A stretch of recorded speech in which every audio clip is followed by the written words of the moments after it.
Opa! Que bom receber você por aqui. Espero que este audiolivro te ajude no seu processo de expansão de consciência. E se você conhece alguém que também gosta desse tipo de conteúdo, por favor, compartilhe com essa pessoa, se inscreva e curta o meu canal. Me ajude a expandir essa corrente de luz. Gratidão e vamos à leitura de hoje! Último item do capítulo 1. Item 62. Uma comparação vulgar fará compreender ainda melhor a situação. Um navio carregado de emigrantes parte para um destino longínquo. Carrega homens de todas as condições, parentes e amigos daqueles que ficam. Ouve-se que esse navio naufragou. Nenhum traço dele restou. Nenhuma notícia chegou sobre a sua sorte. Pensa-se que todos os viajantes pareceram e o luto está em todas as famílias. Entretanto, a tripulação toda, sem exceção de um único homem, aportou a uma terra desconhecida, abundante e fértil, onde todos vivem felizes sobre um céu clemente, mas isso é ignorado. Ora, eis que um dia um outro navio aporta a essa terra e aí encontra todos os náufragos sãos e salvos. A feliz notícia se espalha com a rapidez de um raio. Cada um diz, nossos amigos não estão perdidos, e rendem graças a Deus por isso. Não podem se ver, mas se correspondem, trocam testemunhos de afeições, e eis que a felicidade sucede à tristeza. Tal é a imagem da vida terrestre e a da vida de além-túmulo. Antes e depois da revelação moderna, esta, semelhante ao segundo navio, nos traz a boa notícia da sobrevivência daqueles que nos são caros e a certeza de reencontrá-los um dia. A dúvida sobre a sua sorte e sobre a nossa não existe mais. O desencorajamento se apaga diante da esperança. Mas outros resultados vêm fecundar essa revelação. Deus, julgando a humanidade madura para penetrar o mistério do seu destino e contemplar a sangue frio notícias maravilhosas, permitiu que o véu que separa o mundo visível do mundo invisível fosse levantado. O fato das manifestações nada tem de extra-humano e é a humanidade espiritual que vem conversar com a humanidade corporal e dizer-lhe: nós existimos, pois o nada não existe. Eis o que somos e eis o que sereis. O futuro está para vós como está para nós. Caminhais nas trevas. Viemos iluminar a vossa rota e franquear o caminho. Ieis ao acaso, mostramo-vos o objetivo. A vida terrena era tudo para vós. Porque não vieis nada no além dela? Viemos vos dizer, mostrando-vos a vida espiritual. A vida terrestre nada é. A vossa visão detinha-se no túmulo. Nós vos mostramos, além dele, um horizonte esplêndido. Não sabíeis porque sofríeis na terra. Agora, no sofrimento, vedes a justiça de Deus. O bem não tinha frutos aparentes para o futuro. Doravante terá um objetivo e será uma necessidade. A fraternidade não era senão uma bela teoria. Agora ela assenta sobre uma lei da natureza. Sobre o império da crença de que tudo termina com a vida, a imensidão está vazia. O egoísmo reina soberano entre vós e a vossa palavra de ordem é cada um por si. Com a certeza do futuro, os espaços infinitos se povoam ao infinito. O vazio e a solidão não estão em nenhuma parte. A solidariedade liga todos os seres para além e para aquém da tumba. É o reino da caridade com a divisa. Cada um por todos e todos por cada um. Enfim, ao término da vida, dizeis: um eterno adeus àqueles que vos são caro, agora diríeis até logo. Tais são, em resumo, os resultados da revelação nova. Ela veio encher o vazio cavado pela incredulidade, elevar as coragens abatidas pela dúvida ou pela perspectiva do nada e dar a todas as coisas a sua razão de ser. Esse resultado não tem importância, porque os espíritos não vêm resolver os problemas da ciência, dar saber aos ignorantes e a preguiçosos os meios de enriquecer sem trabalho. Entretanto, os frutos que o homem deve dela retirar não o são apenas para a vida futura, desfrutá-los na terra, pela transformação que essas novas crenças necessariamente devem operar em seu caráter, seus gostos, suas tendências e, em consequência, sobre os hábitos e as relações sociais. Pondo fim ao reino do egoísmo, do orgulho e da incredulidade, elas preparam o do bem, que é o reino de Deus anunciado pelo Cristo. Nota de rodapé. O emprego do artigo diante da palavra Cristo, do grego Christos, ungido, empregado em um sentido absoluto, é mais correto, visto que esse termo não é o nome do Messias de Nazaré, mas uma qualidade tomada substantivamente. Dir-se-á, pois, Jesus era Cristo anunciado, a morte do Cristo e não de Cristo, ao passo que se diz a morte de Jesus e não a morte do Jesus. Em Jesus Cristo, as duas palavras reunidas formam um único nome próprio, e pela mesma razão que se diz, o Buda Gautama adquiriu a dignidade de Buda por suas virtudes e suas austeridades. A vida do Buda, como se diz, o exército do faraó, e não de faraó, Henri IV era rei, o título de rei, a morte do rei e não de rei. Capítulo 2. Deus. Existência de Deus. A natureza, da natureza divina, a providência, a visão de Deus. Existência de Deus. 1. Sendo Deus a causa primeira de todas as coisas, o ponto de partida de tudo, o eixo sobre o qual repousa o edifício da criação, é o ponto que importa considerar antes de tudo. 2. É o princípio elementar que se julgue uma causa por seus efeitos, mesmo quando não se vê a causa. Se um pássaro cortando o ar é atingido por um chumbo mortal, julga-se que um hábil atirador o feriu, embora não se veja o atirador. Não é, pois, sempre necessário ter visto uma coisa para saber que ela existe. Em tudo é observando-se os efeitos que se chega ao conhecimento das causas. 3. Um outro princípio também elementar, passado ao estado de axioma por força da verdade, é que todo efeito inteligente deve ter uma causa inteligente. Se se perguntasse qual é o construtor de tal engenhoso mecanismo, o que se pensaria daquele que respondesse que se fez por si mesmo? Quando se vê uma obra-prima, obra de arte ou de indústria, disse que isso deve ser o produto de um homem de gênio, porque uma alta inteligência deve ter presidido a sua concepção. Não obstante, julga-se que um homem deveu fazê-la, porque se sabe que a coisa não está acima da capacidade humana, mas não ocorrerá a ninguém dizer que saiu do cérebro de um idiota ou de um ignorante, e ainda menos que seja o trabalho de um animal ou o produto do acaso. 4. Por toda parte conhece-se a presença do homem por suas obras. A existência dos homens antediluvianos não se provaria somente pelos fósseis humanos, mas também e com igual certeza pela presença nos terrenos desta época, de objetos trabalhados pelos homens, um fragmento de vaso, uma pedra talhada, uma arma, um tijolo, bastarão para atestar a sua presença. Pela grosseria ou pela perfeição do trabalho, se reconhecerá o grau de inteligência e adiantamento daqueles que o realizaram. Se, pois, encontrando-vos em um país habitado exclusivamente por selvagens, descobrirdes uma estátua digna de Fídias, não hesiteis em dizer que os selvagens, sendo incapazes de tê-la feito, deve ser a obra de uma inteligência superior à dos selvagens.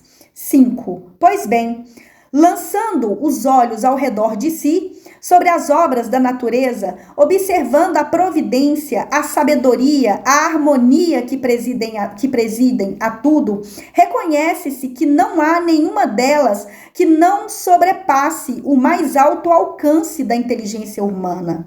Desde que o homem não pode produzi-la, é porque são o produto de uma inteligência superior à humanidade, a menos que se diga que há efeitos sem causa.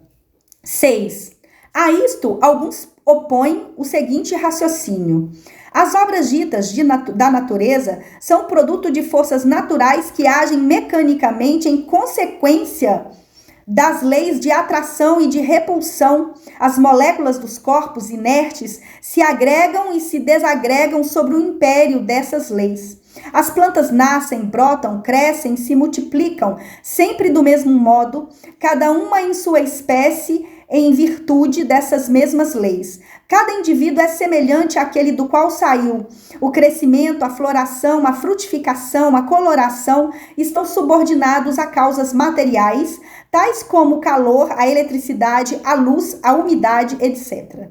Ocorre o mesmo com os animais.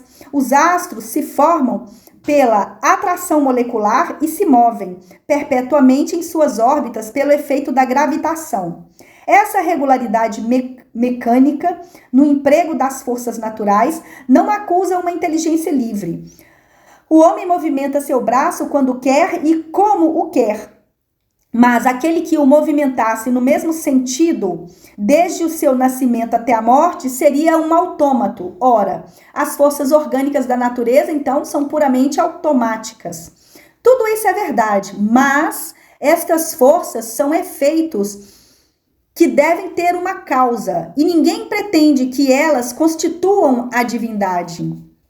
São materiais e mecânicas, não são inteligentes por si mesmas, e isto é ainda verdade, mas são postas em ação, distribuídas, apropriadas para as necessidades de cada coisa, por uma inteligência que não é a dos homens. A apropriação útil dessas forças é um efeito inteligente que denota uma causa inteligente. Um pêndulo se move com regularidade automática e é essa regularidade que lhe dá o seu mérito. A força que o faz assim agir é toda material e nada inteligente, mas o que seria desse relógio se uma inteligência não houvesse combinado, calculado, distribuído o emprego dessa força para fazê-la caminhar com precisão? Do fato de que a inteligência não está no mecanismo do relógio e de que ela não é vista, seria racional concluir que não existe? Ela é julgada por seus efeitos.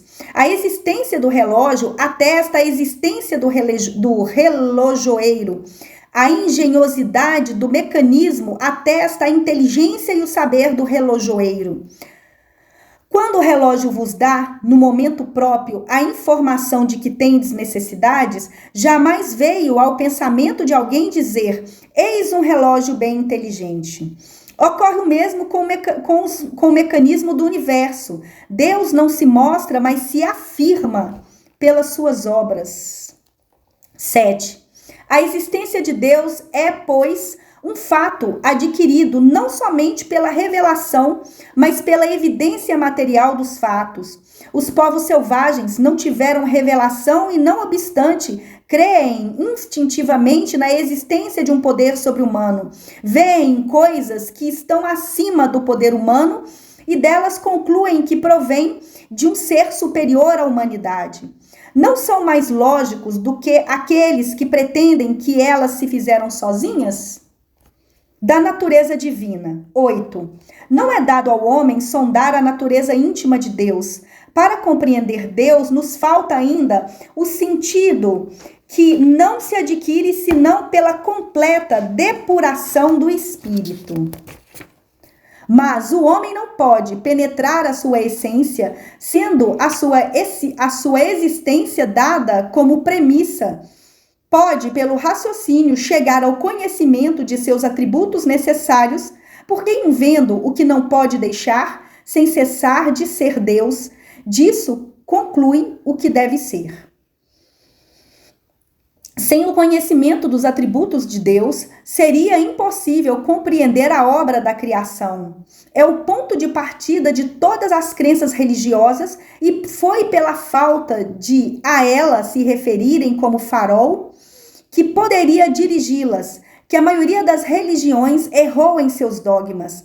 As que não atribuíram a Deus a onipotência imaginaram vários deuses. As que não lhe atribuíram a soberana bondade, dele fizeram um Deus ciumento, colérico, parcial e vingativo. 9. Deus é a suprema e soberana inteligência. A inteligência do homem é limitada, uma vez que não pode nem fazer e nem compreender tudo o que existe. A de Deus, abarcando o infinito, deve ser infinita. Se supusesse limitada, se supusesse limitada em um ponto qualquer, poder-se-ia conceber um ser ainda mais inteligente, capaz de compreender e de fazer o que o outro não faria, e assim sucessivamente até o infinito. 10. Deus é eterno, quer dizer que não teve começo e nem terá fim. Se houvesse tido um começo, teria saído do nada. O nada, não sendo nada, nada pode produzir, ou bem ele haveria sido criado por um ser anterior. E então esse ser é que seria Deus. Se lhe supusesse um começo ou um fim, poder-se-ia, pois, conceber um ser tendo existido antes dele, ou podendo existir depois dele, e assim sucessivamente até o infinito. 11. Deus é imutável. Se estivesse sujeito a mudanças, as leis que regem o universo não teriam nenhuma estabilidade. 12. Deus é imaterial. Quer dizer que a sua natureza difere de tudo o que chamamos matéria. De outro modo, não seria imutável, porque estaria sujeito às transformações da matéria. Deus não tem forma apreciável pelos nossos sentidos. Sem isso, seria a matéria. Dizemos a mão de Deus, o olho de Deus, a boca de Deus, porque o homem, não conhecendo senão a si mesmo, se toma por termo de comparação de tudo o que não compreende. Essas imagens onde se apresenta Deus sob a figura de um velho de longas barbas, coberto com manto, são ridículas. Tem o inconveniente de rebaixarem o ser supremo às mesquinhas proporções da humanidade. Daí a emprestar-lhes as paixões da humanidade e dele fazer um Deus colérico e ciumento. Não há senão um passo. 13. Deus é todo-poderoso.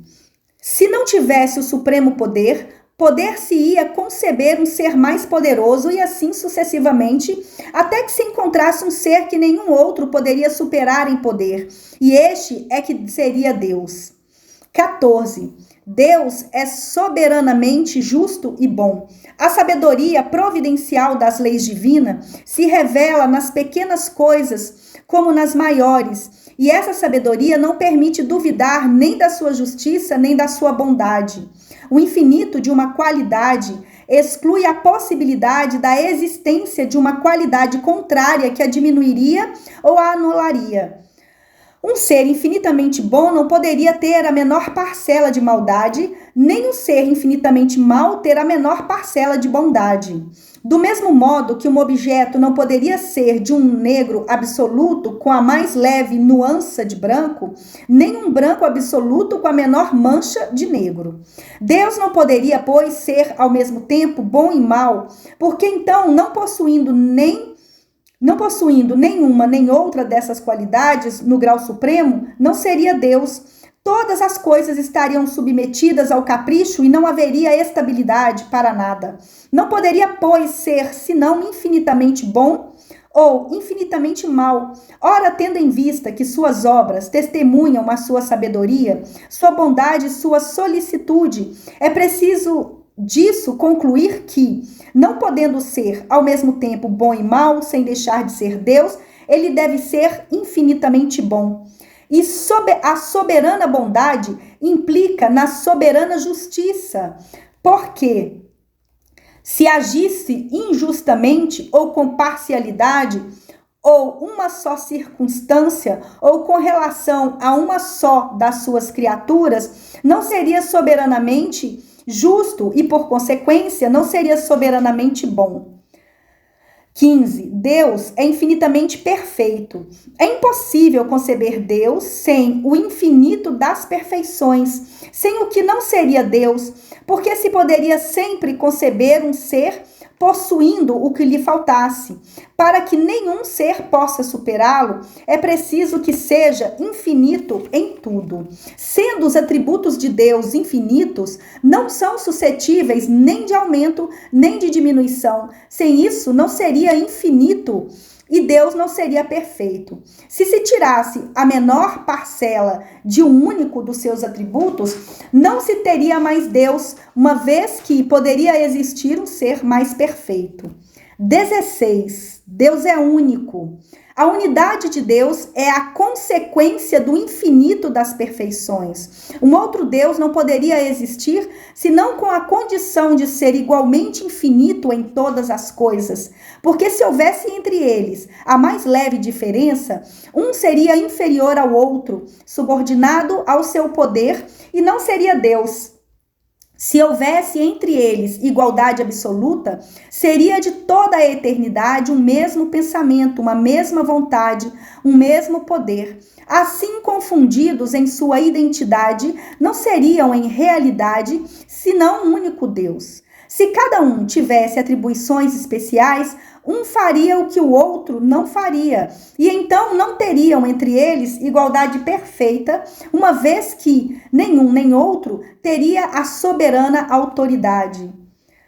17. Foi a ignorância do infinito das perfeições de Deus que engendrou o politeísmo, culto de todos os povos primitivos.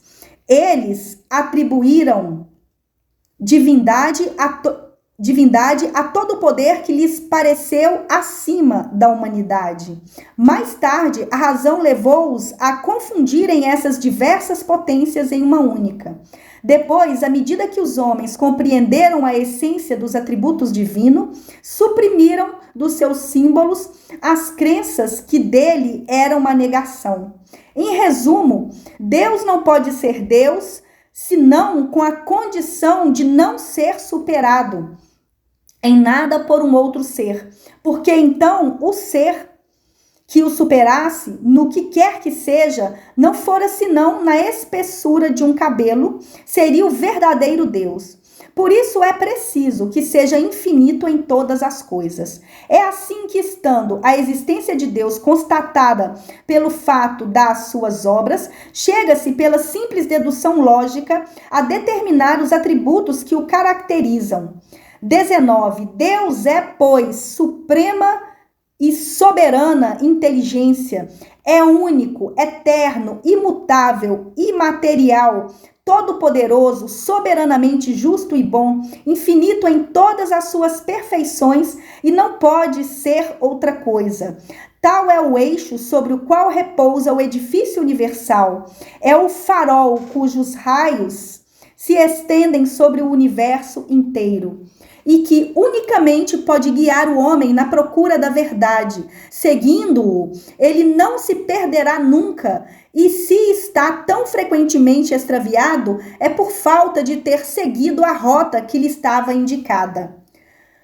Tal é também o critério infalível de todas as doutrinas filosóficas e religiosas. O homem tem para julgá-las uma medida rigorosamente exata dos atributos de Deus e pode-se dizer com certeza que toda teoria, todo princípio, todo dogma, toda crença, toda prática que estivesse em contradição com um único dos seus atributos, que tendesse não somente a anulá-los, mas simplesmente enfraquecê-los, não poderia estar com a verdade. Em filosofia ou psicologia, em moral, em religião, não há de verdadeiro senão aquilo que não se desvie se desvie um iota das qualidades essenciais da divindade. A verdadeira religião será aquela na qual nenhum artigo de fé seja em oposição com essas qualidades, na qual todos os dogmas poderão sofrer a prova desse controle, sem dele receber nenhum prejuízo. A providência. A providência é a solicitude de Deus para com as suas criaturas. Deus está por toda a parte e tudo vê, tudo preside, mesmo as menores coisas. É nisso que consiste a ação providencial. Como é que Deus, tão grande, tão poderoso, tão superior a tudo, pode se imiscuir em detalhes ínfimos, preocupar-se com os menores atos e os menores pensamentos de cada indivíduo? Tal é a questão que o incrédulo se coloca, donde concluiu que, em admitindo a existência de Deus, sua ação não deve se estender senão sobre as leis gerais do universo, que o universo funciona de toda a eternidade em virtude dessas leis, às quais cada criatura está submetida em sua esfera de atividade, sem que seja necessário o concurso incessante da providência. 21. Em seu estado atual de inferioridade, os homens não podem, senão dificilmente, compreender Deus infinito, porque o figuram restrito e limitado, igual a eles, representando como um ser circunscrito, e dele fazem uma imagem à sua imagem. Nossos quadros que o pintam sobre os traços humanos não contribuem pouco para manter nesse erro no espírito das massas, que adoram nele mais a forma do que o pensamento. Para a maioria, é um soberano poderoso, num trono inacessível, perdido na imensidão dos céus, e porque suas faculdades e suas percepções são limitadas, não compreendem que Deus possa ou se digne a intervir diretamente nas pequenas coisas. 22. Na impossibilidade que está o homem de compreender a própria essência da divindade, não pode dele fazer senão uma ideia aproximada, com a ajuda de comparações necessariamente muito imperfeitas, mas que podem, pelo menos, mostrar-lhe a possibilidade daquilo que à primeira vista parece-lhe impossível. Suponhamos um fluido bastante sutil para penetrar todos os corpos. Esse fluido, sendo ininteligente, age mecanicamente tão só pelas forças materiais, mas se supusermos que esse fluido dotado de inteligência, de faculdades perceptivas e sensitivas, ele agirá não mais cegamente, mas com discernimento, com vontade e liberdade, verá, entenderá e sentirá. As propriedades do fluido perispiritual podem nos dar uma ideia disso. Ele não é inteligente por si mesmo, uma vez que é a matéria, mas é o veículo do pensamento, das sensações e das percepções do espírito.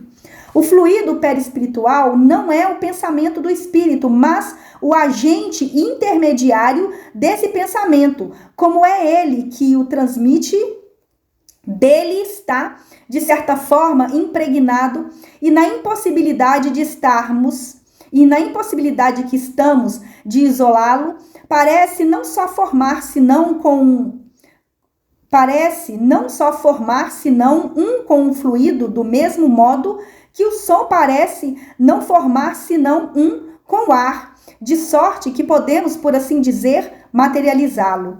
Do mesmo modo que dizemos que o ar se torna sonoro, poderíamos, tomando o efeito pela causa, dizer que o fluido se torna inteligente. 24. Que ocorra assim ou não com o pensamento de Deus, quer dizer que ele atue diretamente ou por intermédio de um fluido para a facilidade de nossa inteligência. Representemo-lo sobre a forma concreta de um fluido inteligente, preenchendo o universo infinito, penetrando todas as partes da criação. A natureza inteira está mergulhada no fluido divino, ora em virtude do princípio de que ora, em virtude do princípio de que as partes de um todo são da mesma natureza e têm as mesmas propriedades do todo. Cada átomo desse fluido se pode exprimir-se assim, possuindo o pensamento, quer dizer, os atributos essenciais da divindade. E esse fluido, estando por toda parte, tudo está submetido à sua ação inteligente, à sua providência, à sua solicitude. Não há um ser, por ínfimo que se suponha, que dele não esteja de algum modo saturado. Estamos assim constantemente em presença da divindade. Não há uma única das nossas ações que possamos subtrair ao seu olhar. O nosso pensamento está em contato com o seu pensamento e é com razão que se diz que Deus lê nas mais profundas dobras do nosso coração. Estamos nele como ele está em nós, segundo as palavras do Cristo. Para entender sua solicitude sobre todas as criaturas, Deus não tem, pois, necessidade de mergulhar seu olhar do alto da imensidade às nossas preces para serem ouvidas por ele. Não tem necessidade de cortarem o espaço nem de serem ditas com voz retumbante, porque incessantemente ao nosso lado, aos nossos pensamentos, repercutem nele os nossos pensamentos. Os nossos pensamentos são iguais aos sons de um sino que fazem vibrar todas as moléculas do ambiente. 25. Longe de nós o pensamento de materializar a divindade, a imagem de um fluido inteligente universal, não é evidentemente senão uma comparação mais própria para dar uma ideia a mais justa de Deus do que os quadros que o representam sobre a figura humana. Ela tem por objetivo fazer compreender a possibilidade para Deus de estar por toda parte e de se ocupar de tudo. 26. Temos incessantemente sobre os olhos um exemplo que pode nos dar uma ideia do modo pelo qual a ação de Deus pode se exercer sobre as partes mais íntimas de todos os seres e, por conseguinte, como as impressões as mais sutis da nossa alma chegam a ele. Foi tirada de uma instrução dada por um espírito a esse respeito. 27. O homem é um pequeno mundo cujo diretor é o espírito, e no qual o princípio dirigido é o corpo. Nesse universo, o corpo representará uma criação da qual o espírito seria Deus. Compreendeis que não se deve ver aqui senão uma questão de analogia e não de identidade. Os membros desse corpo, os diferentes órgãos que o compõem, seus músculos, seus nervos, suas articulações, são igualmente individualidades materiais, se pode dizer assim, localizadas em um lugar especial do corpo. Sabem que o número dessas partes constitutivas de natureza tão variadas e tão diferentes seja considerável, entretanto, ninguém duvida que não possa se produzir um movimento, que uma impressão qualquer possa ocorrer em um lugar particular, sem que o espírito disso tenha consciência. Há sensações diversas em vários lugares simultâneos, o espírito as sente todas, discerne-as, analisa-as, assinala para cada uma a sua causa e o seu lugar de ação por intermédio do fluido perispiritual. Um fenômeno análogo ocorre entre a criação de Deus. Deus está por toda parte da natureza, do mesmo modo que o espírito está por toda parte do corpo. Todos os elementos da criação estão em relação constante com ele, do mesmo modo que todas as células do corpo humano estão em contato imediato com o ser espiritual. Não há, pois, nenhuma razão para que fenômenos da mesma ordem não se produzam da mesma forma, num e noutro caso. Um membro se agita, o espírito o sente, a criatura pensa, Deus o sabe. Todos os membros estão em movimento. Os diferentes órgãos estão postos em vibração. O espírito sente cada manifestação, distingue-as e as localiza. As diferentes criações, as diferentes criaturas se agitam, pensam, agem diversamente e Deus sabe tudo o que se passa, assinala a cada um o que lhe é particular. Pode-se disso deduzir, igualmente, a solidariedade da matéria e da inteligência, a solidariedade de todos os seres de um mundo entre si, a de todos os mundos, enfim, a das criações e do Criador. 28. Compreendemos o efeito. Já é muito. Do efeito remontamos a causa e julgamos da sua grandeza pela grandeza do efeito. Mas a sua essência íntima nos escapa, igual à da causa de uma multidão de fenômenos. Conhecemos os efeitos da eletricidade, do calor, da luz, da gravidade, calculamo-los e, no entanto, ignoramos a natureza íntima do princípio que os produziu. É, pois, mais racional negar o princípio divino, porque não o compreendemos? 29.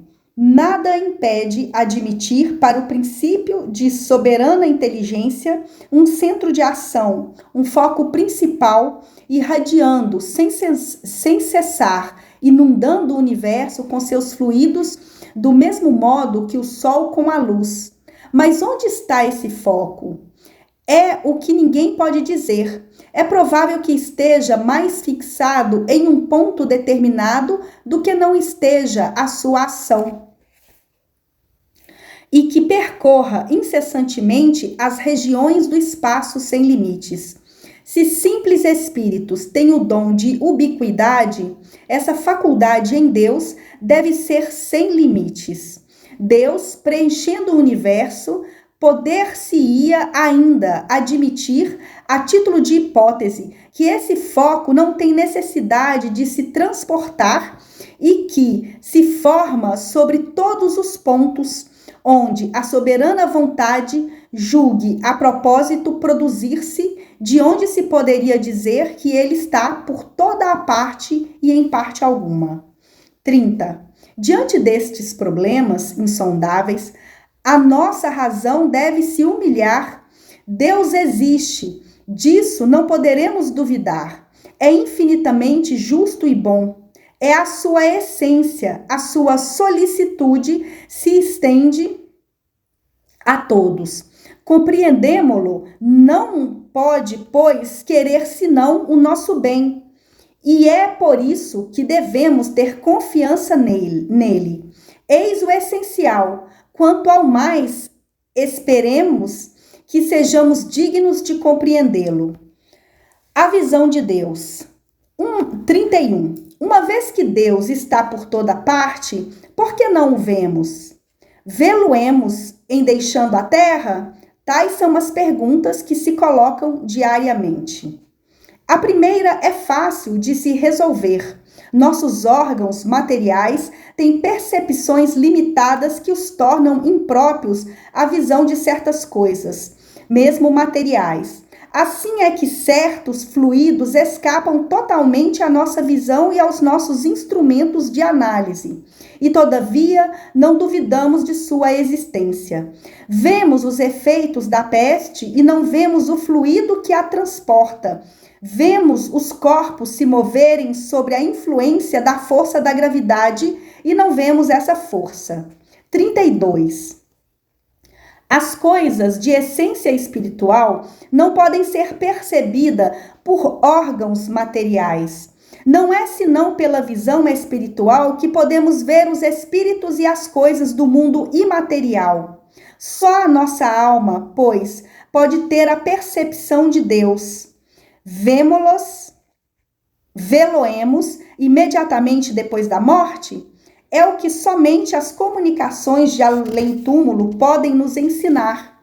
Por elas, sabemos que a visão de Deus é o privilégio das almas depuradas e que, assim, bem poucos possuem, em deixando o seu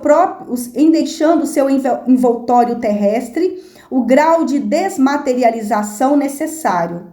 Uma comparação vulgar o fará compreender facilmente. 33.